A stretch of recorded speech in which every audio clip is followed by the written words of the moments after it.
പത്രക്കാരുണ്ടല്ലോ.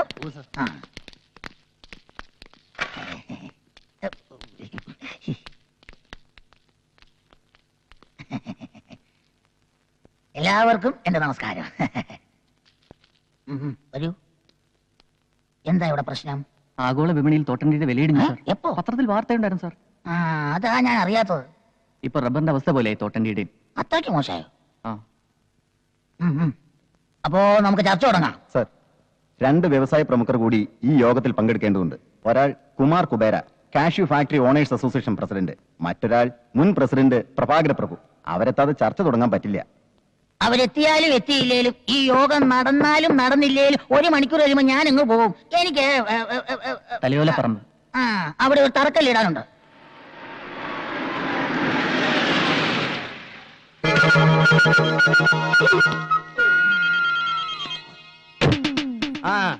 ശരി ശരി, ഒരറുമ്പാതമില്ലാത്ത ഇടപാട്. നീ ഫോൺ പോയി.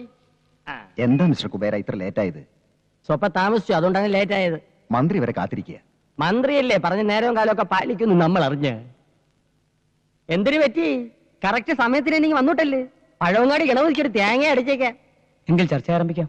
പ്രഭാകര പ്രഭു കൂടി എത്തിക്കോട്ടെ. ആ കൂതറ തെണ്ടി വരണവരെ കാത്തിരിക്കാൻ എനിക്ക് വയ്യ. പ്രഭാകര പ്രഭു പണ്ട് ബസ് സ്റ്റാൻഡിൽ അണ്ടിപ്പരിപ്പേ എന്ന് പറഞ്ഞ് കശുവണ്ടി വിട്ടോണ്ടിരുന്ന സമയത്ത് അവന്റെ പേരിന്റെ കൂടെ പ്രഭു എന്നില്ലായിരുന്നു, വെറും പ്രഭാകരൻ എന്നായിരുന്നു. വാ, ശരി തന്നെടേ. ഞാൻ 10 പൈസക്ക് അണ്ടിപ്പരിപ്പുകൾ വിറ്റ് നടന്നിട്ടുണ്ടേ. അന്ന് എന്റെ കൂടെ നീ ഉണ്ടായിരുന്നല്ലേ കാച്ചിലിട്ട് വിൽക്കാൻ. കുബേരയായിട്ടല്ല, കുമാരനായിട്ട്. നീ എന്നാണ് കുബേര ആയത്? നിനക്ക് എന്തരേ മൊടേരാസോ? പോടെ. സാറന്മാര് കേക്കണം കേട്ടോ. ഒരു പാതി രാത്രിയിൽ മലബാറിൽ നിന്ന് വരണ ഏതോ ലോറിയിൽ അണ്ടിച്ചാക്കും പ്രതീക്ഷിച്ച് അടിവാരത്തിലെ റോട്ടിന്റെ മൂലയ്ക്ക് നിന്ന് നിനക്ക് ചാക്ക് മാറി കിട്ടിയത് പൂത്ത പണച്ചാക്കല്ലേടേ. അന്ന് മുതലേ നീ കുബേരയായത്. അത് പാതി നക്കാ നിനക്കും തന്നില്ലൂടെ? അന്ന് മുതലല്ലേ നീ പ്രഭുവായത്? തെണ്ടിത്തരം പറഞ്ഞേ. നീ പോക്കരത്തരം പറഞ്ഞ ഞാൻ തെണ്ടിത്തരം പറയും. നിനക്കെന്നെ അറിഞ്ഞൂടാ, നീ കൂടുതൽ ആളാവില്ല കേട്ടാ. അയ്യോ, ഇത് അസംബ്ലിയേക്കാൾ മോശമായല്ലോ. ഈ നിലയിൽ ഈ യോഗം തുടർന്നാൽ തോട്ടണ്ടിയുടെ വില ഇനിയും കുത്തനെയിടിയും. ഈ യോഗത്തിൽ പങ്കെടുക്കാൻ മുൻ പ്രസിഡന്റിന് എന്തൊരു കാര്യം ഉണ്ടടേ. മുൻ പ്രസിഡന്റ് എന്ന് പറഞ്ഞാൽ മുമ്പേ നിൽക്കണ പ്രസിഡന്റ്. നിന്നേക്കാ മുമ്പേ നിൽക്കണ പ്രസിഡന്റാണ് ഞാൻ. അതൊക്കെ പള്ളിയിൽ ചെന്ന് പറഞ്ഞാൽ മതി. അവിടെ നിന്റെ അച്ഛൻ ഇരിക്കണ. ഞാൻ ഈ യോഗത്തിനായി നീക്കി വെച്ചിട്ട് സമയം കഴിഞ്ഞിരിക്കുന്നു. യോഗം പിരിച്ചുവിട്ടിരിക്കുന്നു. പാടോ. മന്ത്രി പോകുന്നു. വോട്ട്. അയാൾക്ക് ഇപ്പൊ അണ്ടിയുടെ വില കൂടിയാലെന്തര് കുറഞ്ഞാലെന്തര് 5 വർഷം പിടിച്ച് തൂങ്ങണം, അത്രയല്ലേ ഉള്ളൂ. നമുക്ക് ചർച്ചകൾ തുടരാൻ നിന്റെ മറ്റവൻ വരും. എനിക്ക് സമയമില്ല. എന്റെ മോളെ പെണ്ണ് കാണാൻ ഒരു IAS പറഞ്ഞു. IAS ശ്രദ്ധിച്ച് കേൾക്കണം. ഇത് കേൾക്കുമ്പോ ചെലവന്മാര് ഞെട്ടും. ഞെട്ടാൻ പോണത് ലവനാണ് കേട്ടാ. IAS കാരന്റെ കാര്യം നടക്കൂല. ഞാനത് എപ്പോഴേ മുടക്കി. ഒരു കല്യാണം മുടങ്ങാതെ നോക്കേണ്ടത് ബ്രോക്കറുടെ ചുമതലയാണ്, അറിയാം. അതിന് ഞാനും ചെയ്ത് ഒരു IAS കാരൻ പെണ്ണ് കാണാൻ ഇങ്ങോട്ട് എഴുന്നള്ളുന്ന നാട് മുഴുവൻ കൊട്ടിഘോഷിച്ചിരുന്ന നീ. ഞാൻ ഒരാളുടെ മാത്രമേ പറഞ്ഞിട്ടുള്ളൂ. ആരുടെ? അപ്പുറത്തെ പ്രൊഫസറിലെ അങ്ങേരോട്. ഇത് സത്യം പറഞ്ഞത്. അപ്പൊ ആദ്യത്തേതോ? അത് സത്യം പറയാൻ. ഇതും മുടക്കിയത് അവൻ തന്നെ. അവ എനിക്കിട്ടൊരു പാര വെച്ചാ ഞാൻ 30 പാര അങ്ങോട്ട് വെക്കണം. എന്തായിരുന്നു ഒരു കാലത്ത് രണ്ടാളുടെ സ്നേഹം?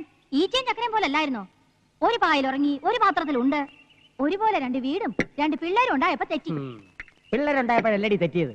നീ ഇവിടെ നിന്നെ പോലെ ഒരു ചാവ അവിടെ വന്ന് കയറിയപ്പോ തെറ്റി. എന്തായാലും അടിച്ചു പിരിഞ്ഞത് നന്നായി. ഇത് കൈനീട്ടി അടിച്ചോ? ഇത് ചെയ്ത ജ്വാലിക്ക്. അടി കിട്ടുമ്പോഴുള്ള ദുഃഖം ഇത് കിട്ടുമ്പോഴാണ് എനിക്ക് മാറാറ്. അത് കക്കൂ. ഇങ്ങോട്ട് പോ. അവിടെ ഇവിടെ നിരങ്ങി അതും ഇതും പറഞ്ഞു നടക്കണം. ഇവൻ ഇവിടെ കേറ്റാതിരുന്നാലേ ഈ കല്യാണം നടക്കൂ. എടീ, അവിടത്തെ കാര്യങ്ങൾ ഇവിടെ അറിയണമെങ്കിൽ ഇവൻ തന്നെ വേണം. പറ്റിയ ചെക്കനെ ഒത്തു കിട്ടിയാ പിടിച്ച് കെട്ടിക്കാതെ പിന്നെ ഏത് കൊമ്പത്തെ ആലോചന വരുന്നും പറഞ്ഞാ നിങ്ങൾ നോക്കിയിരിക്കണത്. വരുമടി, ഇവിടെ വരും. ഇല്ലെങ്കിൽ ആ ബ്രോക്കറെ കൊണ്ട് ഞാൻ വരുത്തിക്കുവടി. എനിക്കോ 5 ക്ലാസിന്റെ പഠിപ്പോ തറവാടിത്തോ പാരമ്പര്യമോ ഒരു മണ്ണാങ്കട്ടയില്ല. പക്ഷെ എനിക്കില്ലാത്തേക്ക് എന്റെ മോക്കം. ഒരു യമണ്ടം വീട്, പുത്തൻ കാറ്, ത്വാന പണം, നല്ലൊരച്ഛൻ, നല്ലൊരമ്മ. അതില്ല. അവൾക്കും പരിപാടി നല്ല 1-ാം തരം ചെറുക്കൻ, നല്ല പാരമ്പര്യമുള്ള തറവാട്ടി പറഞ്ഞ പഠിപ്പുള്ള അന്തസ്സുള്ളൊരു ചെറുക്കൻ. ഒരുപാട് ആലോചനകൾ വരും. എല്ലാം ഞാൻ മുടക്കുകയും ചെയ്യും. ലവന്റെ മോളുടെ കല്യാണം മുടക്കാൻ വേണ്ടി ഒരു 10-15 ഡിഗ്രിക്കാരെ ഞാൻ ജ്വാലിക്ക് വെക്കും. നിങ്ങൾ തമ്മിൽ ഇങ്ങോട്ടും അങ്ങോട്ടും മുടക്കിയ എന്റെ വീട്ടിൽ അരി വേവില്ലല്ലോ ഈശ്വര. ഈശ്വരാന്ന് വിളിക്കാതെ പ്രഭു സാറേന്ന് വിളിക്കണോ? ഓരോ കല്യാണം മുടക്കുമ്പോഴും പുളിങ്കുരു പോലെ കേഷണി തരുന്നതേ എന്റെ ചേട്ടനാ. ഇങ്ങോട്ട് നോക്കിക്കേ. എനിക്കൊരു ആഗ്രഹമുള്ളൂ. ലവന്റെ മോളുടെ കല്യാണം നടക്കുന്നതിന് 1 മണിക്കൂർ മുന്നെങ്കിലും എന്റെ മോളുടെ കല്യാണം നടക്കും. അതും ലവന്റെ ചെറുക്കനേക്കാളും ഒരു 2-2.5 പടി ഉയരത്തുള്ള ചെറുക്കനെ കൊണ്ട്. മുതലാളി 2-2.5 പടി ഉയരത്തുള്ളതല്ല, ഒരു 18-18.5 പടി ഉയരത്തുള്ള ചെറുക്കനെ ഞാൻ കൊടുത്തില്ല. അത്രയും വേണ്ട. വേണ്ട. ലവടെ 1 PP ഊതിയ ഇവിടെ 5 PP ഊതിക്കും ഞാൻ. അവിടെ 1 ചെണ്ട മുഴങ്ങിയ ഇവിടെ 5 ചെണ്ട മുഴങ്ങണം. ലവടെ 1000 പേർക്ക് സദ്യ കൊടുത്താൽ ഇവിടെ 2000 പേർക്ക് സദ്യ കൊടുക്കും ഞാൻ. അവിടെ 500 രൂപ വാങ്ങിച്ചാൽ ഇവിടെ 1000 രൂപ വാങ്ങിക്കും ഞാൻ. ഒന്നും മിണ്ടണ്ട, ഈ ഒരു കല്യാണം ഒന്ന് നടന്നു കണ്ടാ മതിയേ. അപ്പൊ ഞാൻ ആ ഗൾഫിനായിട്ട് നാളെ ഇവിടെ എത്തും. അപ്പൊ ഞാനൊന്ന് ഇനി പോകുന്ന വഴിക്കേ അവിടെ കയറി പറഞ്ഞേക്കണം, നാളെ ഒരു ഗൾഫുകാരൻ ഇവിടെ പെണ്ണ് കാണാൻ വരുന്നുണ്ടെന്ന്. അവിടെ ആരും കാണാനില്ലല്ല, അല്ലെങ്കിൽ ഇപ്പൊ തന്നെ കയറി ചെറ്റത്തരം പറയണ. പറയാൻ പറഞ്ഞു. പറയണമെന്ന് പറഞ്ഞാൽ പറയരുത്, പറയണ്ടെന്ന് പറഞ്ഞാൽ പറയണം. മനസ്സിലായ? മനസ്സിലായില്ല. അപ്പൊ ഞാൻ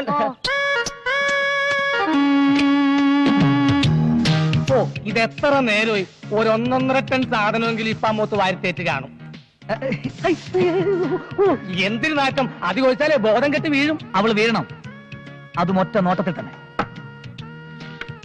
ഗൾഫിൽ വെച്ച ഈ ഫോട്ടോ എന്റെ കയ്യിൽ കിട്ടിയത്, അതും 10-20 പെൺകുട്ടികളുടെ ഫോട്ടോയുടെ ഇടയിൽ നിന്ന്. അതിലൊരു പെൺകുട്ടിക്ക് നിറമില്ല, നിറമുണ്ടെങ്കിൽ മുടിയില്ല, മുടിയുണ്ടെങ്കിൽ തടിയില്ല. ഏത് പെൺകുട്ടിക്കുണ്ട് ഈ 3 ഗുണവും? ഉണ്ട് ഉണ്ട് ഉണ്ട്, ഈ പെൺകുട്ടിക്കുണ്ട്. ഇത് കിട്ടിയെന്ന് മുതൽ എന്തോ ഇവളെന്റെ ഭാര്യ ആയതുപോലെ ഒരു തോന്നൽ. ഇവിടെ നോക്കിക്കോടോ, കറക്റ്റ് മാച്ച് അല്ലേ? ഞാൻ തീരുമാനിച്ചോ മനോഹര, ആദ്യം പെണ്ണ് കാണുക, പിന്നെ ഡേറ്റ് ഫിക്സ് ചെയ്യുക, പിന്നെ കല്യാണം കഴിക്കുക. ഒരു 2 മാസം ഹണിമൂണൊക്കെ കഴിഞ്ഞിട്ട്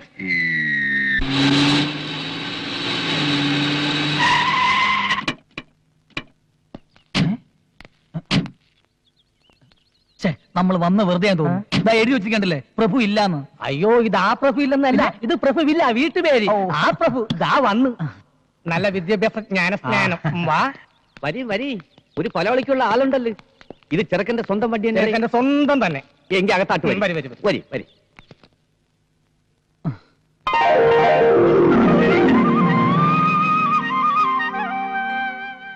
ഗൾഫി അല്ലേ? അതെ. ഗൾഫി എവിടെ? ഒമാൻ. ഒമാൻ? ഒമാൻ അറിയോ? ഇല്ല. ജോലി AC മെക്കാനിക്കാരന് പോയെങ്കിലും ഇപ്പൊ ബിസിനസ് ആണ്. അപ്പൊ വർഷാപ്പുകാരൻ തന്നെ. മാസം എന്തൊരു കിട്ടും? ഒരു 10,000 റിയാൽ കിട്ടും. അപ്പൊ കാശായിട്ടൊന്നും കിട്ടില്ലല്ലേ? അല്ല പെണ്ണെന്ത്?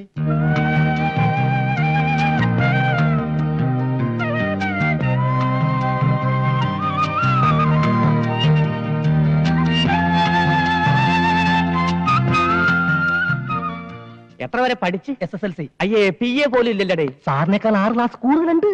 അല്ല, പോളിടെക്നിക്കിൽ ചേർന്ന് ഡിപ്ലോമ എടുത്തിരുന്നു. ടിപ്പമാ. അല്ല പെണ്ണിനെ കണ്ടില്ല. ഇയാൾക്ക് എന്തിനത്ര ധൃതി പെണ്ണിനെ കാണാൻ? നീ തന്നെ അല്ലടേ ചെറുക്കൻ? അതെ. യവന്റെ ആരുടെ? കൊച്ചച്ഛൻ. അച്ഛൻ?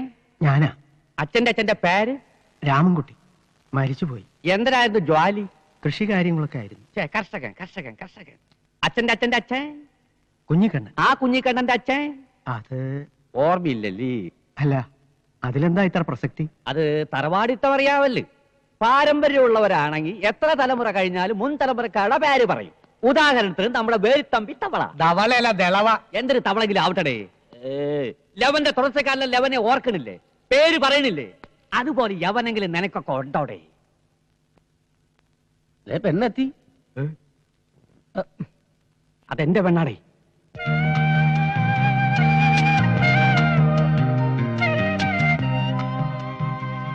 ഇനി ഇവർക്ക് വല്ലതും സംസാരിക്കാനുണ്ടെങ്കിലാവാം.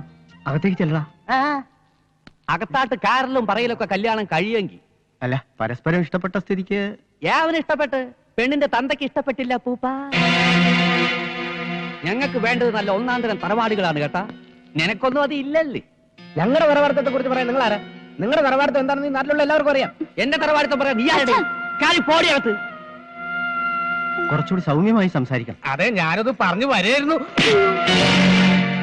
കണ്ണി കണ്ട ചണ്ടികൾക്ക് പെണ്ണാലോചിക്കാനുള്ള അല്ല എന്റെ വീട്. ഗൾഫിൽ പോയി പൊരിവെയിലത്ത് പണിയെടുത്ത് കാശുണ്ടാക്കി നിന്നെ ഓർത്ത് അച്ഛൻ അഭിമാനമുണ്ട്. ഇതുപോലുള്ള ബന്ധം അന്വേഷിച്ച് ഈ അച്ഛന്റെ മാനം മറ്റുള്ളവരുടെ മുമ്പിൽ കളയരുത് മോനെ. വാ വാ, തന്നെ ചെല്ലി. വൃത്തിയെ കെട്ടി കൂടെ 1 മാസമെങ്കിലും കഴിഞ്ഞ് ഉടനെ തിരിച്ചു പോകണമെന്ന് കരുതി വന്നവനാ ഞാൻ. 1 മാസത്തേക്കാണെങ്കിൽ തൽക്കാലത്തെ കൊരണത്തിന് അഡ്ജസ്റ്റ് ചെയ്ത് തരാ. ചെറ്റത്രം പറയാടോ. അല്ലേലും തന്റെയൊക്കെ വായന ഇതല്ലേ പ്രതീക്ഷിക്കാവോ? ഒരു കാര്യം പറ, 1 മാസത്തേക്ക് ഒരു ചെക്കനെ ഒന്ന് അഡ്ജസ്റ്റ് ചെയ്യാൻ പറ്റുമോ? ഛേ, സാർ ഇത്രക്കാരനാണ് സ്വപ്നത്തിൽ പോലും വിചാരിച്ചിരുന്നില്ല. അതിനല്ലടോ, ഒരു പെണ്ണിനെ കെട്ടിക്കാൻ പറ്റിയ ചെക്കൻ. ആ പ്രഭാകര പ്രഭുവിന്റെ മകളുടെ കല്യാണമാണ് ഇനി എന്റെ സ്വപ്നം. ഒരു കാരണത്തടിച്ചാൽ മറുകരണം കാണിച്ചു കൊടുക്കുന്ന സാക്ഷാൽ മഹാ ബലിയാണ് സാർ. ഞാൻ പറഞ്ഞ ചെക്കനെ കുറിച്ച് എനിക്ക് ഒത്തിരി സങ്കല്പങ്ങളുണ്ട്. സാറിന്റെ സങ്കല്പങ്ങൾ ഓരോന്നോരോന്ന് പറഞ്ഞാട്ടെ, ഞാൻ എഴുതിക്കൊള്ളാം. എഴുതിക്കോ. തെണ്ടിയിൽ തെണ്ടി, തെണ്ടിയിൽ തെണ്ടി, ആ. അതായത് അതെ. ദരിദ്രവാസിയിൽ ദരിദ്രവാസി, ദരിദ്രവാസിയിൽ ദരിദ്രവാസി, അതായത് ഡിഡി. തന്തയില്ലാത്തവനിൽ തന്തയില്ലാത്തവൻ, തന്തയില്ലാത്തവനിൽ തന്തയില്ലാത്ത, അതും ടിറ്റി. ചെറ്റയിൽ പരമചെറ്റ, ചെറ്റയിൽ പരമചെറ്റ, അത് CPC. സാറേ, അതേടോ, എന്റെ അച്ഛന്റെയും ബന്ധുക്കളുടെയും മുന്നിൽ വെച്ച് എന്റെ തൊലി ഉരിച്ചു വിട്ട് അവന്റെ മകൾ കെട്ടേണ്ടത് ഇങ്ങനെ ഒരുത്തൻ തന്നെ ആയിരിക്കണം, അല്ലേടോ? അങ്ങനെയും ആവാം. തനിക്ക് ഞാനൊരു 25,000 രൂപ തരും. അങ്ങനെയാണെങ്കിൽ ചെക്കന്റെ ക്വാളിഫിക്കേഷൻ കുറയും, എനിക്കത് പോരാ. പോരെ? ആ, പിന്നെ എനിക്കൊരു 50,000 രൂപ കിട്ടണം.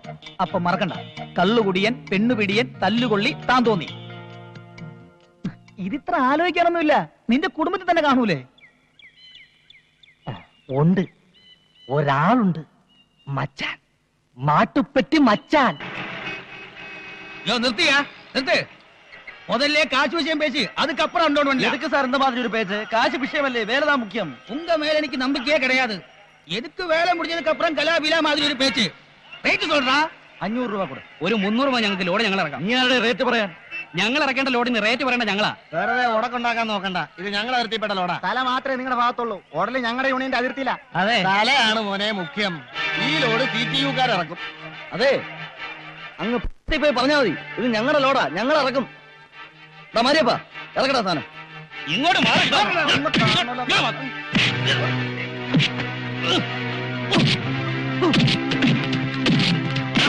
ഇങ്ങോട്ട് മാറാൻ അഹങ്കാരം കാണിക്കുന്നത്. നീ ആ വല്യേട്ടന്റെ കയ്യിൽ തഴമ്പ് കണ്ട? ചുമലെടുത്തുണ്ടായ തഴമ്പാത്. ആദ്യം പ്രായമായവരെ ബഹുമാനിക്കാൻ പഠിക്കണം. അവനെ വിട്, ആണുങ്ങളത്തോട് വാടാ. ഏത് ചുമലക്കാടായി ചാക്കി തൊടാൻ ചങ്കൂറ്റം? തൊടുന്നവന്റെ കൈവെട്ട ഞാൻ. അടിച്ചോക്കാൻ ധൈര്യമുള്ള മുമ്പോട്ട് പോടാ. വെറുതെ ചോര കണ്ട് തല ഇറങ്ങി വീഴാ. പോടാ പോടാ പോടാ പോടാ. സ്വന്തം ചോരയിൽ മുക്കിയെടുത്താണ് ഈ ചോപ്പ്. ആ ചോര ഞരമ്പിലൂടുന്ന കാലം വരെ ഞങ്ങൾക്ക് തന്റെ ഇടത്തിന് കുറവുണ്ടാവില്ല. വെടിക്കെട്ടുകാരനെ ഉടുക്കുകൊട്ടി പേടിപ്പിക്കാതെ തരത്തി പോയി തത്തടാ. പോടാ.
ഒന്ന് പിടിച്ചു മാറ്റാ. തമ്മിത്തല്ലി തലകീറുന്നത് കണ്ട് മുതലാളിമാർ ഒരുപാട് പേരുണ്ട് ഇവിടെ. അതിന്റെ നഷ്ടം നമുക്ക് തന്നെ. ഈ ലോഡ് നമുക്ക് 2 കൂട്ടർ കൂടെ ഇറക്കാം. അത് മതി മച്ചാനെ. നമ്മുടെ യൂണിയന്റെ ഐക്യം ഇവരെയൊക്കെ ഒന്ന് മനസ്സിലാക്കി കൊടുക്കണ്ടേ മച്ചാ? യൂണിയന്റെ കാര്യമൊന്നുമല്ല. പോക്കത്തരം കളിച്ചാൽ ഞാൻ വിടില്ല. ഇനി ഈ ലോഡ് ഞങ്ങൾ ഇറക്കുന്നില്ല. നീ തന്നെ കൊണ്ടുപോയി തിന്നാ. വരുന്നടാ. ഇറക്കണ ലോഡ്, നമ്മുടെ ലോഡ് ഇറക്ക്.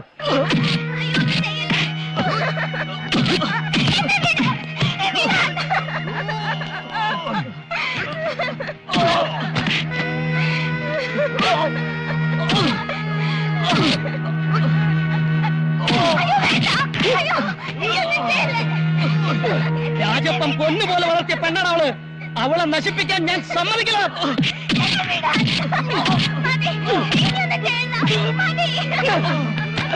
അവിടെ ഒരു പ്രേമം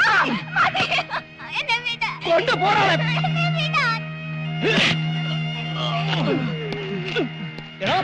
എന്റെ പെങ്ങളെ ചതിക്കാൻ നോക്കിയാലുണ്ടല്ലോ കൊത്തി നുറുക്കി ഓടല.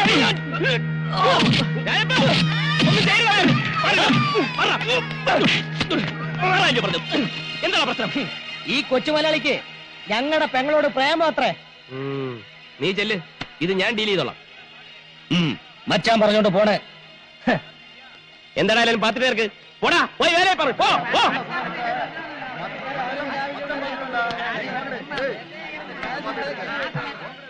നീ ആ മഹാദേവൻ മോലാളുടെ മോനല്ലേ? പുള്ളി ഡീസന്റ് ആണല്ലോ, പിന്നെ നീ എന്ത് പിഴയായി പോയത്? വാ വാ വാ. എന്താ നിന്റെ പേര്? ഉണ്ണി. എടാ കൊച്ചനെ, ഈ പ്രായത്തിൽ ഒരുത്തിയെ കിട്ടിയ അവസരം കളയണമെന്നൊന്നും പറയല്ല. നോക്കിയും കണ്ടു സംഗതി ഒപ്പിക്കാവും. ഏതായാലും ഈ ചെരി വേണ്ട, സ്ഥലം സ്വല്പ പെശക. അയ്യോ, ഞാൻ അത്രക്കാരനല്ല. ചെന്താമര ഞാൻ നേരത്തെ അറിയും. എനിക്കവളെ വേണ്ട വേണ്ട വേണ്ട, മുഴുകിപ്പിക്കണ്ട. ആ ഇഷ്ടവും പറഞ്ഞോണ്ട് ഇങ്ങോട്ട് വന്നാൽ എന്റെ മോനെ നട്ടല്ലെന്ന് വരൂല. പിന്നെ നിനക്ക് വേണ്ടി ഒരു സഹായം ചെയ്യാം. നിന്റെ അച്ഛൻ മഹാദേവനോട് പറയാം, ചെക്കന് വിമ്മിട്ടം തുടങ്ങി ഉടനെ കെട്ടിക്കണമെന്ന്. ദൈവത്തെ ഓർത്ത് ഇതൊന്നും അച്ഛനെ അറിയിക്കരുത്, എന്നെ കൊന്നുകളയും. ഓ, അപ്പൊ സംഗതിയുടെ കിടപ്പ് അങ്ങനല്ലേ? ക്യാഷ് വല്ലതും ഉണ്ടോ? ആ, മണി പേഴ്സ് ഒക്കെ ഉണ്ടല്ലോ. ഓ, ഒരുപാട് കാശുണ്ടല്ലോ. ദാ 200 രൂപ എടുത്തുള്ളൂ ഒരു ഫുള്ളിന്. മച്ചാൻ അത്രയും മതി. മച്ചാനെ ആ, ഇതാര്? ആ, മോമ്പോ മോമ്പോ, ഞാൻ ഏറ്റ് പോ. എന്ത് പറ്റി? കൊറേ കാലമായാലും ഇങ്ങോട്ടൊക്കെ വന്നിട്ട്. കാര്യമുള്ളപ്പോ വന്നാ മതിയല്ല. എന്താ ഇപ്പൊ കാര്യം? എന്നും ഇങ്ങനെ അടിയും പിടിയും കുത്തും ഒത്തൂർപ്പായിട്ട് ഈ ചേരിയിൽ ഇങ്ങനെ കൂലിപ്പയെടുത്ത് നടന്നാ മതിയാ? അത് പറഞ്ഞ് മനസ്സിലാക്കാനാണ് ഇപ്പൊ ഇങ്ങോട്ട് വന്നത്. അല്ല, നിനക്കൊന്ന് കെട്ടിക്കൂടെ? ഒന്നേ കെട്ടും. അത് നല്ല തൊട്ട് മേടിച്ച് എന്നെ കെട്ടും. നല്ല സെറ്റപ്പ് ഉണ്ടാവുമ്പോ മതിയടേ. എങ്കിലൊരു സെറ്റപ്പ് ഉണ്ട്. ഒന്ന് പോടെ. കാണുമ്പോ കുറെ പുളു അടിച്ച് എന്നെ ഒരുമാതിരി ആക്കിയിട്ട് നീ അങ്ങ് പോകും. അതൊക്കെ വിട്. ഇതൊരു ഉഗ്രം കേസാ, നിനക്ക് മാത്രമേ പറ്റൂ. അത്ര ഡീസന്റ് പാർട്ടിയാ. നീ എത്രയാ പ്രതീക്ഷിക്കുന്നത്? ഒരു 20-25,000 രൂപ. 25,000 രൂപ? കുറച്ചു കൂടി പോയി, നമുക്ക് സംസാരിച്ചുറപ്പിക്കാം. എടാ, നിനക്ക് ഞാൻ 2.5 കോടി രൂപ സ്വത്തുള്ള ഒരു കോടീശ്വരിയെ കെട്ടിച്ച് തരും. ഒരുമാതിരി വേണ്ട വേണ്ട വേണ്ട വേണ്ട. ഞാൻ പറഞ്ഞ കേൾക്കടാ. ഒരു ചായ എടു. എടാ, ഞാൻ കളി പറഞ്ഞതല്ല. എനിക്ക് വേണ്ട. വേണ്ടേ? വേണ്ട. നിനക്ക് ജീവിതകാലം മുഴുവൻ കരക്കാരുടെ മത്തങ്ങ ചേന ചേമ്പ് ചുമക്കാനുള്ള വിധി. ഇനിയിപ്പൊ ഞാൻ ആരെ തപ്പിയെടുക്കും ഈശ്വരാ? നീ സത്യം പറഞ്ഞാണോ? അതെ, എനിക്കും നിനക്കും കുറച്ച് ചിക്കിളി തരണ കേസാ. എഗ്രിമെന്റ് 50-50. പക്ഷേ ചെറിയ തരികിട കളിക്കണം. തരികിട എന്തായാലും ഈ കേസിൽ ഉണ്ടാവുമെന്നറിയാം. എന്താ തരികിട? അതൊക്കെ പറയാം മോനെ.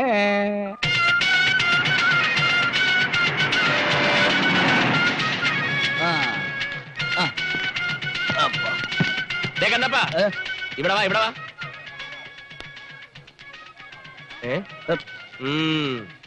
നീ ആരോട് ചോദിച്ചിട്ടാടേ ലോറി കയറിയത്? അതിപ്പോ ലോഡ് വന്നപ്പോ ഞാൻ ആര് ലോഡ് ഇറക്കണം, ആര് ലോറി കയറണമെന്ന് ഞാൻ തീരുമാനിക്കും. മേല വണ്ടി വരുമ്പോ ചാടി കയറിയ അടിച്ചിന്റെ കവാല കുട്ടി ഞാൻ പൊട്ടിക്കും. പോടാ. കണ്ടപ്പാ, ഇവിടെ വാ. പകുതി ലോഡ് നീ ഇറക്കിക്കും. ഈ ഉപകാരം ഞാൻ ഒരിക്കലും മറക്കൂല മലയാളി. പോ പോ പോ.